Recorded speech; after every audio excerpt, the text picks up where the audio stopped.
বর্তমানে আমরা কৃষক এমন ভোগান্তির মধ্যে আছি, বিশেষ করে গাড়িয়ান থেকে শুরু করে কৃষক, এই সাধারণ কামলা পাগল হয়ে গেলাম। যতগুলো হাঙা দেখছেন, দেখেন এই যে মাঠে হাঙা আছে, শুধুমাত্র এই কুর্সির এই রাস্তাটা এ পর্যন্ত যেটুক রাস্তা পেয়েছে এটুক ঢালাইয়ের রাস্তা অন্তপক্ষ হতে হবে।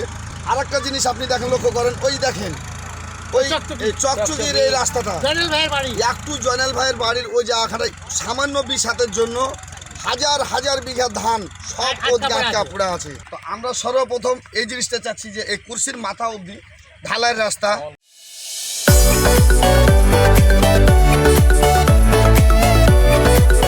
আর চকচকি অবধি আর একটা রাস্তা যদি আমরা দেয় ক্যাম্প পর্যন্ত, বিজিবি ক্যাম্পেরও রাস্তার প্রয়োজন, তাহলে ওই রাস্তাটা হয়ে যাবে। আর এই রাস্তাটা থেকে শুরু করে এই গাছ পর্যন্ত আর রাস্তা লাগবে না, আমাদের কৃষক সবাই উঠে যাবে। কিন্তু এই মেন রাস্তাটা যেটা আছে, এই রাস্তাটা অন্তপক্ষে ঢালাইয়ের রাস্তা চাই। এই ঢালাই রাস্তাটা যদি কোনোভাবে কোনো সাহায্য আসতো তাহলে আমরা বেঁচে যেতাম। এই জায়গাটাতে গাড়ি ছিঁড়ে হয়ে গেছে, ওই লোকটার 8 লাখ টাকা কিস্তি আছে, ওই লোকটা না পাচ্ছে ধান হলে আসতে গাড়িটাও লে যেতে পারে না। এরকম পরিস্থিতি আছে, কী পরিস্থিতিটা গাড়ি উঠে না। তো আমাদের সর্বপ্রথম একটা রাস্তার দরকার, যে ক্যাম্প পর্যন্ত, বিজিবি ক্যাম্প পর্যন্ত। আর এই রাস্তাটা অন্তপক্ষে ঢালাইয়ের রাস্তা, চকচকির রাস্তাটা আর এই রাস্তাটা, এই দুটো রাস্তা আমরা ঢালাইয়ের রাস্তা বলছি।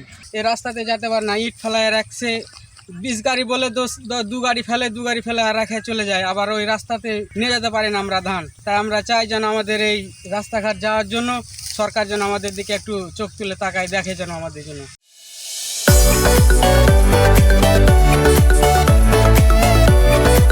জমি লাগা থেকে নিয়ে বাড়ি উঠা পর্যন্ত এখন যে টাইম, আপনার গাড়ির খুব সমস্যা, গাড়ির রাস্তাতে চলে না। এই হিসাবে আমাদের 15,000 টাকা মতো খরচ হচ্ছে কামলা সহ, প্রতি বিঘা প্রতি 15,000।